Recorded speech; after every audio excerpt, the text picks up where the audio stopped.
Shehnaaz screen present. Movie की शुरुआत होती है और हमें वक्त दिखाया जाता है 1981 का। यहाँ इंडिया की प्राइम मिनिस्टर एक आदमी का डेथ वारंट साइन करती है, ये बोलकर कि वो एक बहुत बड़ा क्रिमिनल है और कभी भी उसके बारे में किसी को पता नहीं चलना चाहिए। यहाँ पे बात हो रहा है मूवी के मेन हीरो की, जिसका नाम है रॉकी। इसके बाद हमें सीधा 2018 का सीन दिखाया जाता है। यहाँ पे फेमस जर्नलिस्ट आनंद इंगलगी एक बुक पब्लिश करते हैं, जिसमें वो रॉकी के पूरे जिंदगी के बारे में लिखते हैं। लेकिन गवर्नमेंट उस बुक को बैन कर देती है और उसके सभी कॉपीज को जला दिए जाते हैं। उस बुक की आखिरी कॉपी किसी तरह न्यूज चैनल वालों के हाथ लग जाती है। ये न्यूज चैनल वाले आनंद इंगलगी का इंटरव्यू लेते हैं, ये जानने के लिए कि उनकी बुक में कितनी सच्चाई है। उस बुक का नाम है एल्डोराडो, जिसका मतलब है खोया हुआ सोने का शहर। आनंद इंगलगी खुद उस किताब की कहानी बताना शुरू करते हैं। बात है 1951 की।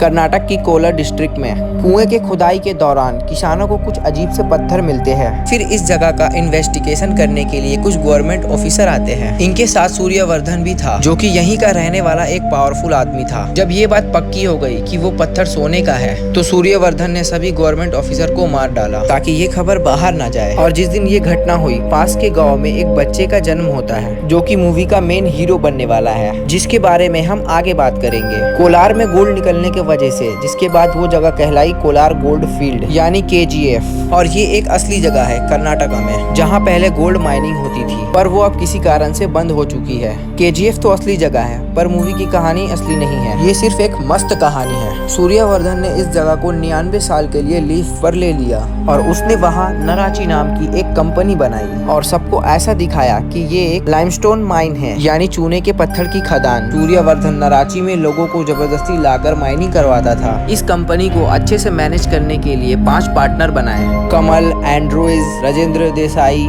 गुरु पांड्या और अधीरा को छोड़कर बाकी चारों पार्टनर KGF से बाहर रहकर दूसरे शहरों से बिजनेस संभालते थे। उनका ये गोल्ड स्मगलिंग का बिजनेस काफी जोर शोर से चल रहा था। 1978 में सूर्यवर्धन को हार्ट अटैक आया, जिससे उसकी तबीयत बहुत ज्यादा खराब हो गई। उसके सभी पार्टनर KGF पे कब्जा करने का सोचने लगे। सूर्यवर्धन इस बीमारी की हालत में अपने बेटे गरोड़ा को इस कंपनी का मालिक बना दिया, पर ये बात सूर्यवर्धन के भाई अधीरा को पसंद नहीं आई। उसने गरोड़ा को मारने की भी कोशिश की, पर वो कामयाब नहीं हो पाया। लेकिन गरोड़ा अधीरा को मारने में कामयाब हो गया। अब गरोड़ा इस साम्राज्य पे राज करने लगा। वो बहुत जालिम था, इसीलिए उसके सभी पार्टनर उससे नफरत करते थे।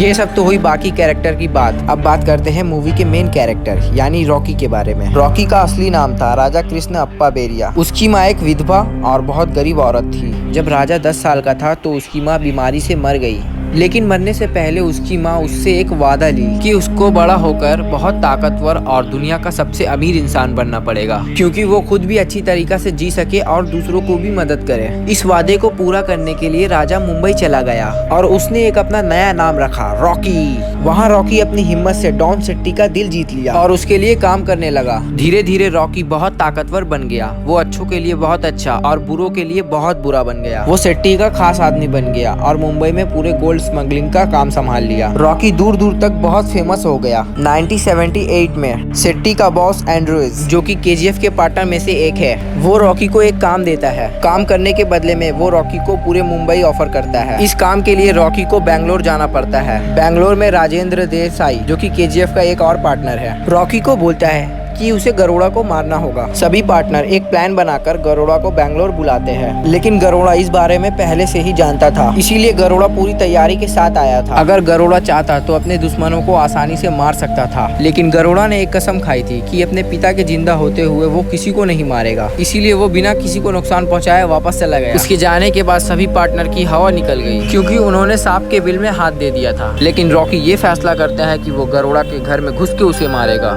सभी पार्टनर इस नए प्लान पे काम करना शुरू कर देते हैं। वो एक अंदर के आदमी के जरिए KGF की कुछ खुफिया जानकारी रॉकी को देते हैं। नराची में काम करवाने के लिए बहुत सारे लोग को जबरदस्ती यहाँ पे लाया जाता था। जैसे ही गरोड़ा के आदमी एक गाँव में जब लोगों को उठाने के लिए गए, तब रॉकी भी वहाँ पर पहुँच गया और गाँव के लोगों के साथ शामिल होकर रॉकी भी नराची में पहुँच गया। वहाँ जाने के बाद रॉकी को ये पता चलता है कि ये जगह कितनी खतरनाक है। वहाँ ऑलमोस्ट 20,000 लोगों को बंदी बनाकर रखा गया था। हर किसी से 12 घंटा काम करवाया जाता था और कमजोर लोगों लोगों को मार दिया जाता था। वहाँ के गार्ड्स बहुत खतरनाक थे, नियम तोड़ने वाले को तुरंत ही गोली मार देते थे। नाराची में माइनिंग एरिया से थोड़े दूर पर गरोड़ा का घर था, जहाँ उसके पिता और उसके भाई उसके साथ में रहते थे। इस महल की सिक्योरिटी बहुत हार्ड थी, कोई भी आसानी से यहाँ तक नहीं पहुँच सकता था। रॉकी वहाँ रहकर पूरी जगह का अच्छे से मुआयना कर चुका था। उसने गरोड़ा के महल तक पहुँचने का रास्ता भी ढूंढ लिया था। अब बस वो सही मौके की तलाश में था। वहाँ रहते रहते रॉकी ने कई लोगों को बुरी तरह से मरते हुए देखा। पहले तो वो चुप रहा, लेकिन एक दिन वहाँ के गार्ड्स एक अंधे बूढ़े आदमी को मारने वाले होते हैं। तब रॉकी खुद को रोक नहीं पाता है। वो अकेले उस बूढ़े को बचाने के लिए 23 गार्ड्स को मार डालता है और वो सबकी नजर में हीरो बन जाता है। रॉकी उन 23 गार्ड की लाशों को जलाकर अपने लोगों को एक सिग्नल देता है कि अब वो पूरी तरह से रेडी है। और तब एक सीक्रेट बात सामने आता है कि सूर्यवर्धन का दूसरा बेटा विराट अपने भाई को मारने के प्लान में शामिल है। विराट अपने भाई से बिल्कुल अलग था और वो दिल का अच्छा था। उसी ने नाराची की खुफिया जानकारी सभी पार्टनर्स के पास पहुंचाई थी ताकि रॉकी अंदर आ सके।